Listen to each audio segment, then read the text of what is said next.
I think my eyes must have popped out of my head. And I was like, get that camera out of my face. And we were doing all these pretend shots as if we were best buddies.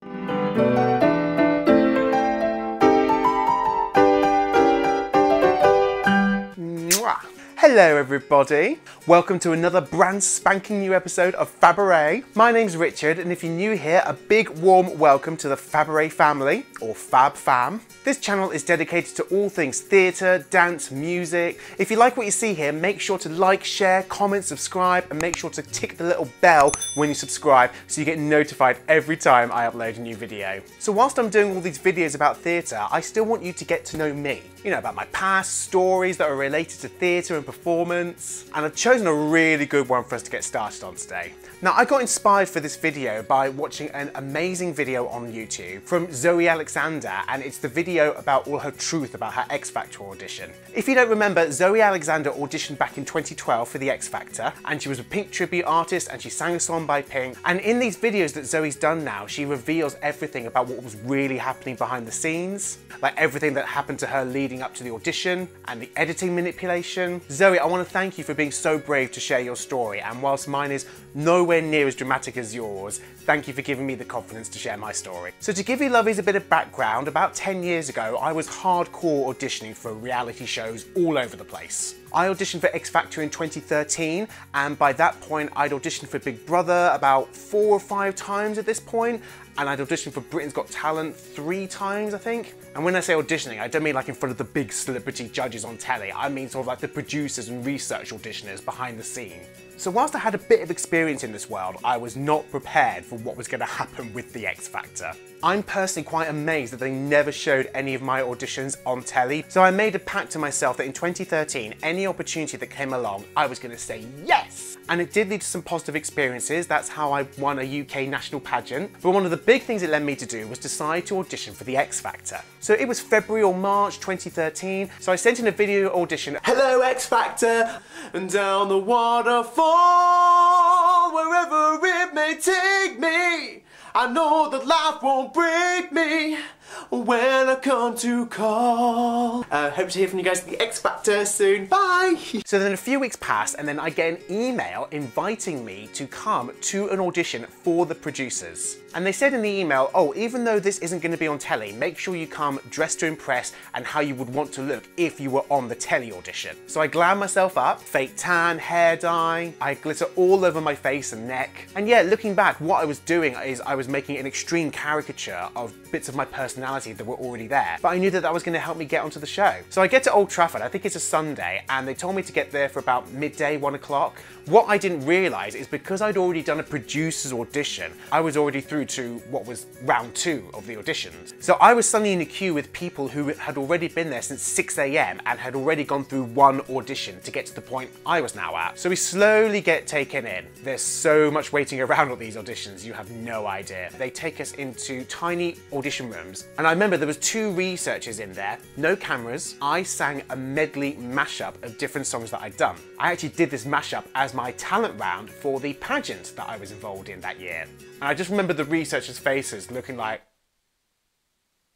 And at the time, I was probably thinking, oh my goodness, they love me, they love me. But looking back in hindsight, they were probably thinking, oh, this guy is gonna be TV gold. So they tell me there and then that I am through to the next round, which is gonna take place there on the same day. So this is already round 3 of the process. And they take me into this room where other successful people have gotten through, and none of this was being filmed. So about another 2 or 3 hours go by of us just sitting in this room, and they're slowly taking people through to the producers to audition. So this is really the first filming point of the day. So then I get sent home after that producer's audition, and they say they'll be in touch. Then a couple of weeks go by, and I get an email saying, congratulations, you've been chosen to audition for the X Factor judges. So the day of the audition in front of the judges comes. For the past few years, they had done big arena auditions for everyone to start off with, singing in massive arenas to thousands of people. What they did that year is they went back to room auditions. So the idea was you first do this room audition like they did in the first few series, and then if you got through that round, you would then go to the big arena audition. So the 4 judges they had on the panel that year were Gary Barlow, Nicole Scherzinger, Louis Walsh, and Sharon Osbourne. Fabulous, fabulous, fabulous, fabulous, fabulous. I love her, she's fabulous. So hours and hours go by in this audition room, and we're told we can't leave for anything. You cannot leave. So it finally gets to the point where they start taking us to queue up to go into the room to audition for Gary, Nicole, Sharon and Louis. And this is the first kind of cruel point that I remember of the show. So they put us in this room with the cameras, and they had a row of seats going along. And the acts came in one at a time through one door at one end of the room, sat down on the chairs, and then as people left the room to go and audition, they would slowly move up this row. So you knew as you were getting closer to the other end that it was almost your time to audition. And they said to us, oh, just chat to each other about how you're feeling. Are you nervous? Which judge are you most scared of? I remember them saying, oh, this is to help you feel better and put you at ease. Which was an absolute load of BS, because of course what it ended up doing was it made everyone absolutely terrified and nervous before they went into the room. So I'm in this room for about 40 minutes, but it feels like an eternity. And then it's my time to go in and audition. So by this point, I'm feeling so nervous and scared. Now what I remember as well is a researcher saying to me before I went into the room, oh, Richard, we haven't had that many fun acts get through. You know, the room's been kind of boring so far today, so go in there and give it everything you've got. But I could tell that was their way of, you know, they wanted me to go extreme. So I walk into the room and I see the judges and they're all kind of talking to each other. I was covered in glitter. I had glitter spray in my hair, glitter on my face and my neck. I was wearing like a vest, glitter everywhere on my chest. And so of course the judges all turned from talking to each other and they were like, Gary is looking at me like, I hate you already. So I do my mashup song, and it's like a medley of loads of songs which feature the word tonight, or all about partying tonight. So I remember I had Pixie Lot, All About Tonight in there, Katy Perry, Last Friday Night. The problem was, when I did this mashup in my pageant competition, I had a backing track. 'Cause I'm so over you, oh yeah, and it's all about tonight. Which was Pitbull, Tonight, I Want All of You Tonight. And all of the songs really blended well together to that backing track. But for good old copyright reasons, they said, oh Richard, you're gonna have to sing it a cappella. So I was there giving it my all, singing these random bits of songs, and the judges were probably like, and then towards the end of the performance, I remember that researcher's words buried in my brain saying, oh, do something fun to stand out. And the backing of the room was all this decoration, but it had a big X at the back. And it was like a 3D X, which you could physically hold on to. So I sort of strutted up to the back of the room, and I remember putting my leg over one of the bits of the X, and sort of just doing like a fabulous like leg over pose kind of thing. Yep, I did that, yep. And then I finished the song. So the judges start doing their comments, and it's obvious straight away that Gary does not like me, and whatever happens, Gary's going to be a no. Louis seems a big fan of it, he seems to enjoy the fun, and he says yes. And then they go to Nicole next, and I remember Nicole saying, oh, my heart wants to say yes, but my head's saying no. And I had promised myself before I went into that room that I was not going to be one of these auditionees that started begging. But in my head at the time, it was just like, oh my goodness, I've got a chance of getting through here. Louis said yes. So I just said to Nicole, Nicole, please darling, go with your heart, go with your heart.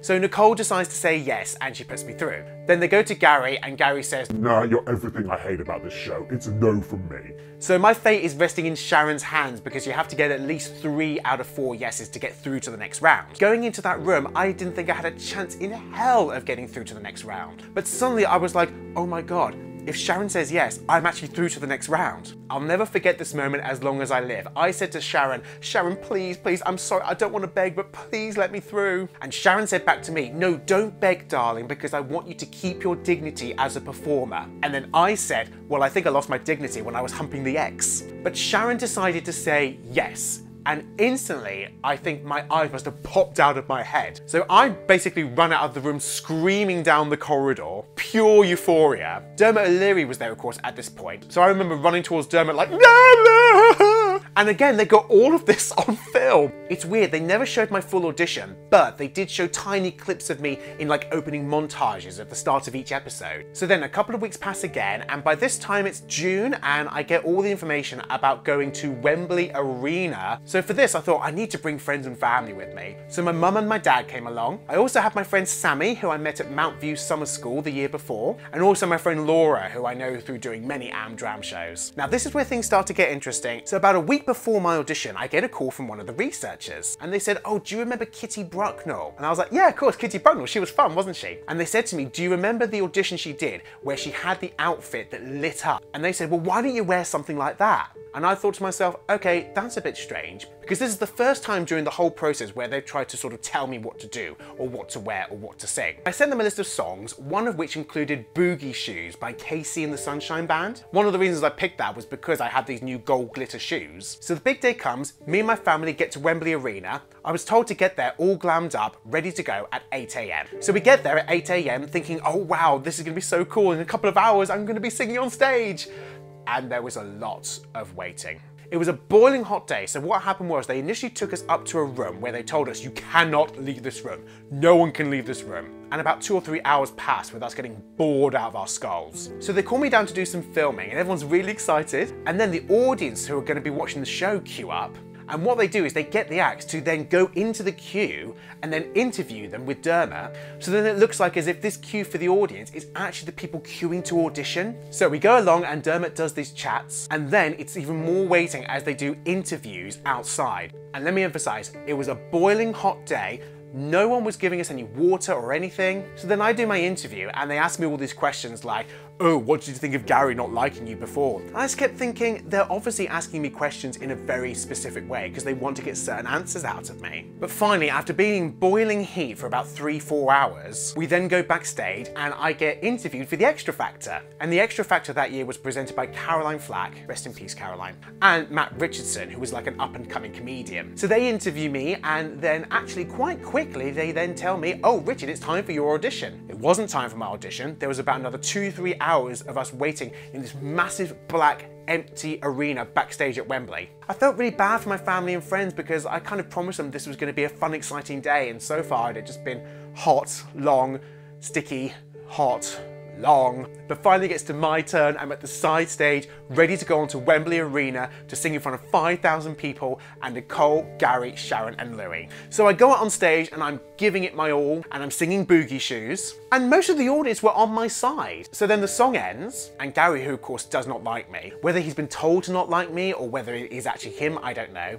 But I'll never forget this. He says to me, how the hell did you get through to this round? I was like, whoa, where the heck has this come from? I think just all the heightened stress and the emotions and just being knackered that day, it just got to me by that point. So I go off stage, it's 4 no's. As soon as I saw my friends and family, I just broke down. I remember not even being able to get down to the bottom of the stairs. I was crying that much and I was shaking and they were all hugging me and saying it's okay, and there's a massive camera in my face and these researchers are just saying like, oh, how are you feeling, Richard? How are you feeling, Richard? And I was like, get that camera out of my face. And I was breaking and shaking down backstage and I think they were still filming me from a distance. They had to get the show psychologist out to come and talk to me just to try and calm me down. I mean, I was a complete emotional wreck. And then after that, they had the nerve to say to me, oh, Richard, we need to get some shots of you and your family and friends walking away from the stage as if you've just auditioned and talking about how you feel. Now, at the time, I wish that I had just told them to do one. So they get a shot of me walking away as if from the stage with my friends talking about how gutted and upset I am, which of course I was. And then they said to me, oh, Richard, we need to do that again. We did this 3 or 4 times. And I genuinely think they were trying to do that to get more emotion out of me. So it's the end of the day.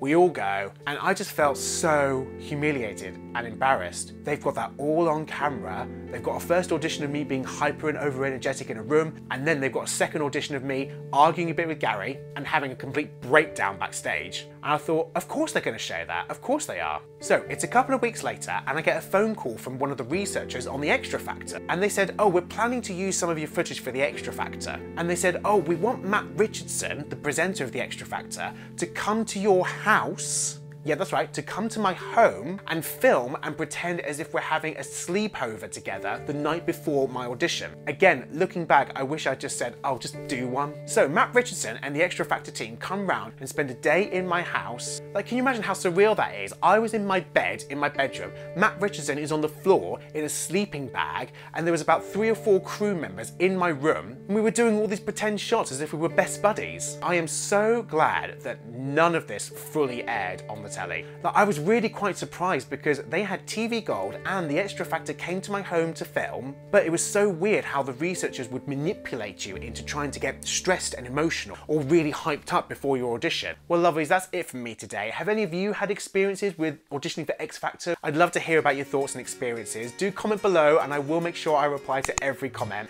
And let me know in the comments when you subscribe and I'll give you a thumbs up, reply, shout out, like as well. And I also just want to say a big thank you again to Zoe Alexander for her bravery. Of course, Zoe's experience was much more extreme than mine, but I've never really felt confident talking about my X Factor experience until now. Make sure to subscribe so you're part of the Fab fam, and I'll see you next Thursday for another video. Mwah. Bye!